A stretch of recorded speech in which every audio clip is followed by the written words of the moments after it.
కాకి చూడండి, కాకి అసలు ఈ కాకి నన్ను ఎందుకు ఎమ్మడిస్తుందో అర్థమే కాదు. దండి, దానికి ఒక సంగటి, ఒక ముద్ద పెట్టా, ఒక మొక్క వేసా.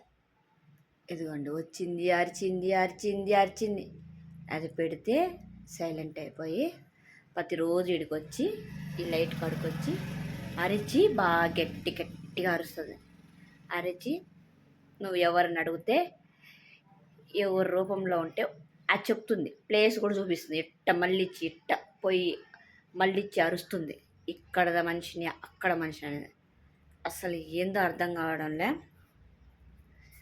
ఈ కాకి గురించి ఏందో ఒకరోజు నేను క్లారిటీ తెలుసుకోవాలా. అది ఎప్పుడంటే పితృదేవతలు ఈ మధ్య వచ్చింది కదా, పెండం పెట్టేది. అప్పటి నుంచి ఈ కాకి ఎక్కువ అయిపోయింది మా ఇంటి దగ్గర రావడం. అప్పటి నుంచి పెడుతూనే ఉన్నాను. దో 2 ముక్కలు వేస్తే ఒక ముక్క ఎత్తుకొని పోయింది.